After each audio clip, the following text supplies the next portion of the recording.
I guess it didn't occur to me how they were going to get their signature googly eyes on the thumbnail.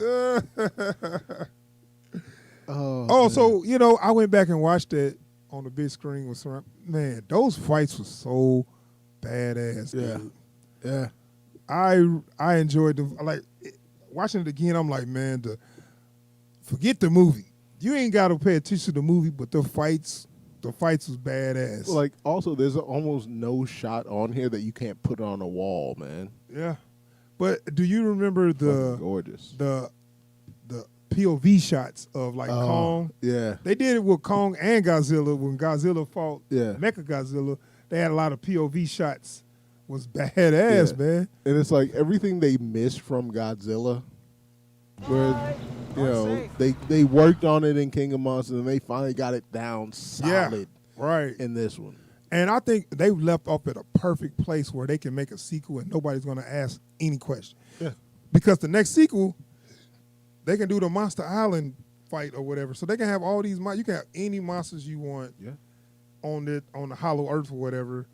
And I'm not going to ask because we're already in Hollow Earth. Right. So if anything just pop up, who cares? We don't need to worry about it. We don't need an explanation. Yeah. That's our explanation. And we got Kong there. Godzilla can go there. We can have a battle royal. And we don't need an audience avatar. Yeah.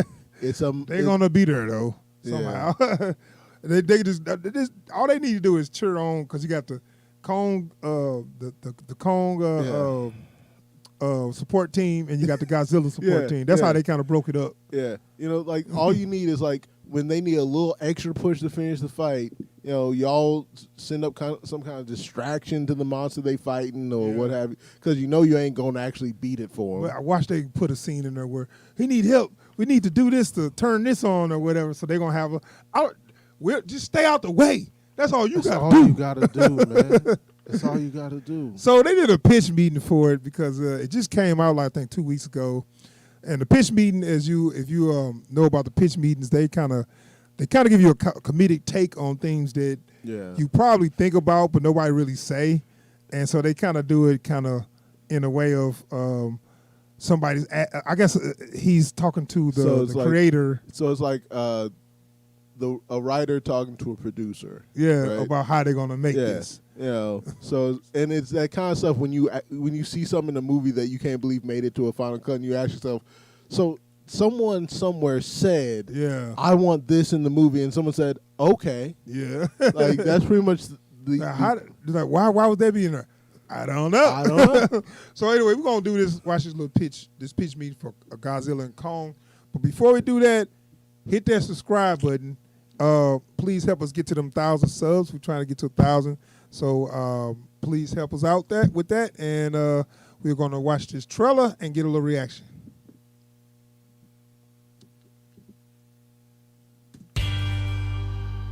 Spoilers ahead.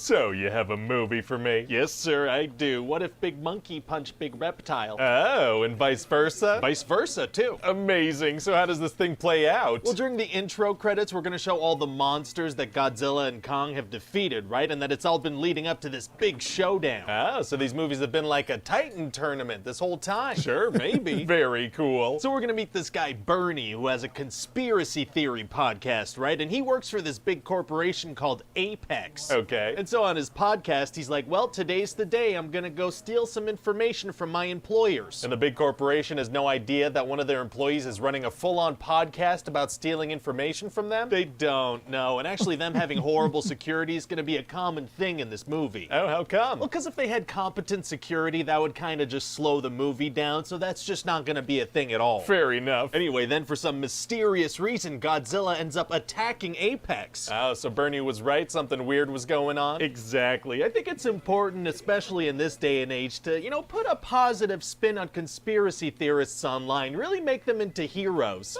Anyway, so because of the attack, people are like, wait, is Godzilla not our savior anymore? Was he ever the savior? He personally stepped on thousands of people. Well, he's kind of a savior to the people he didn't personally step on. I guess that makes sense. So anyway, we're also gonna see Kong, and he's living on Skull Island under 24-hour observation inside that dome from the Hunger Games. Okay. And we're gonna find out that all the native humans from Skull Island were killed in a big storm, except for this little deaf girl named Gia, and he has a special bond with her. Oh, that's nice. Yeah, and without anybody knowing, she like fully teaches him sign language. How did she secretly teach a giant monkey sign language while it was under constant supervision? Unclear. A very stealthy educator. So then the obviously evil CEO of Apex Unclear. approaches this guy Nathan Lind, who wrote a book about the Hollow Earth theory. And why is this guy evil? Oh, well, he secretly wants to make a Mecha Godzilla so the humans can defend themselves against Titans. That's actually a pretty reasonable thing to want. Yeah, but he's gonna look really evil while he does it, though. Oh, he is. Yeah, like he does that thing where he drapes a jacket over his shoulders. Oh, only evil people do that. Gross. Exactly. So he wants to send this Nathan guy into the Hollow Earth to find like a power source, but they need Kong to guide them. Why? Vague reasons that'll drive the plot forward. Perfect. So they put Kong on this ship, but then Godzilla's gonna attack, because that's what he does, you know? He attacks other Titans all day. Sure, of course, he loves to do that. So they're gonna fight for quite some time, and Godzilla's gonna win. Oh, wow, wow, wow, wow, wow, wow, wow. But just as Godzilla's circling around to finish the job, Nathan's gonna tell this captain guy, like, hey, shut everything off, let's play dead. Okay. And this guy's like, okay, but this better work. So he's threatening to hurt Nathan if the plan goes wrong and the lizard kills them all? Yeah, if Godzilla kills everybody, Nathan's gonna be in big trouble with this guy. Sounds pretty serious. So then they're gonna play dead, and Godzilla's gonna be like, oh, okay, bye. Oh, it worked. It did, but then they're gonna say that as soon as they start moving again, Godzilla's gonna come back and finish the job. So what do? Well, we're gonna cut to them later, and they're carrying Kong in this giant net by air. Well, how'd they do that without Godzilla noticing? By being off screen for a little bit. Oh, Godzilla can't see off-screen stuff. Exactly. So then they head to this Hollow Earth place, and they have to go through this big weird wormhole, and gravity's all messed up down there. It's crazy. Does that not hurt them, the sudden change in gravity? It doesn't, no. Because you know how in 2014 Godzilla technology was pretty much standard military stuff? Yeah. Well, now just a couple years later, technology is full-on magic. Oh, it is? Yeah, so they have these little magical gravity spaceships that make little blue energy trails. They have tunnels that go from Florida to Hong Kong. Oh, these movies aren't gonna feel connected at all. Nope, and so they go around this Hollow Earth place, and Kong feels right at home, and there are a bunch of big monsters there. Wow, must be pitch black too, I imagine. No, it's like a beautiful sunny day. Oh, what's the light source? Unclear. Oh, okay. So then Kong is gonna find a throne, and he's gonna find Yeah, this that's big pretty axe questions. that's made from another Godzilla's dorsal is plate, pretty and this thing great. freaking glows radioactive blue. Wow, so okay, we said in another movie that the Titans feed off the intense radiation at the center of the Earth, right? We did, sure. And that's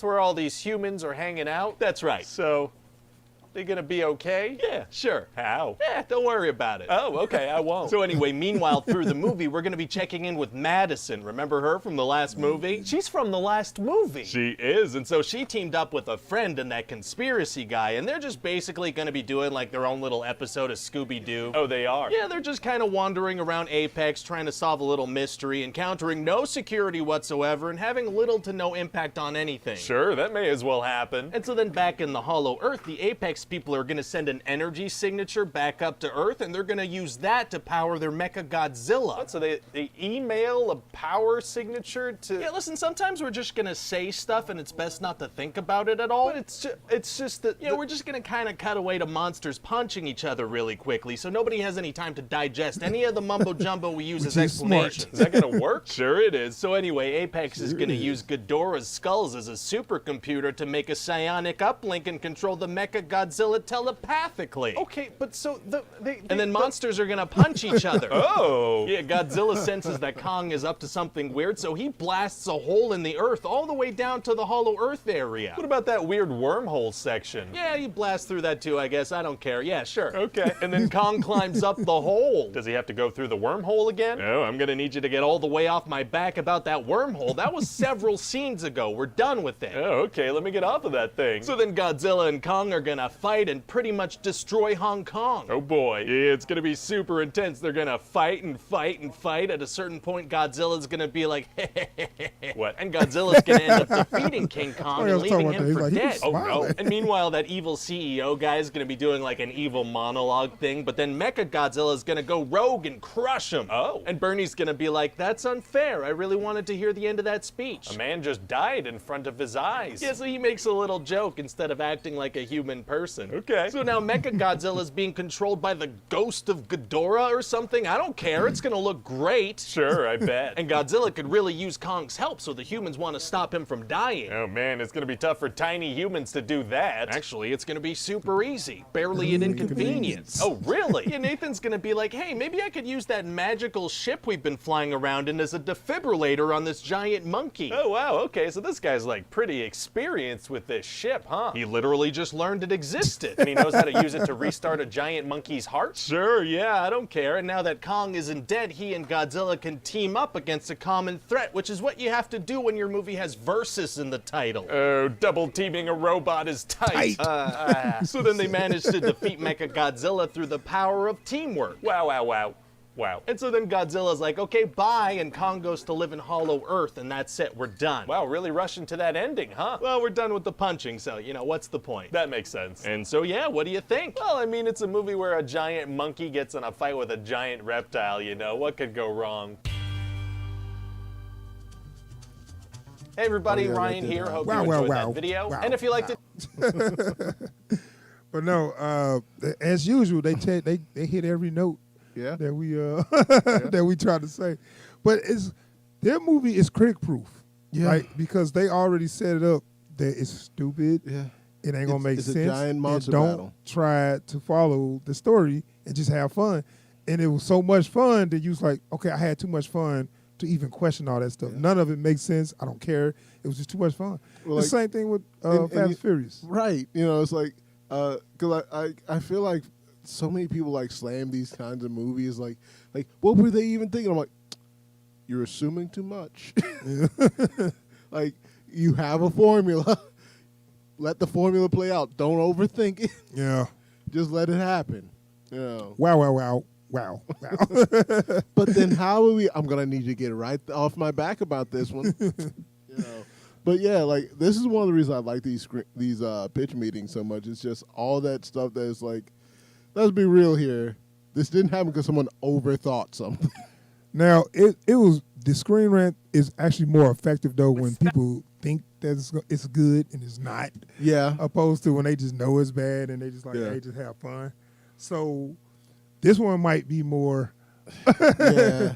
Hold on. Because this is a movie that I know we've clowned before. Yeah. I just watched Prometheus recently, though. And that movie could have been good. Yeah. Yeah. Mean machine, though it were. It seems like I know it would have to be studio interference that really messed that movie up. That and with some of these movies, what happens is someone will come with more vision than the studio was looking for, which is kind of like what happened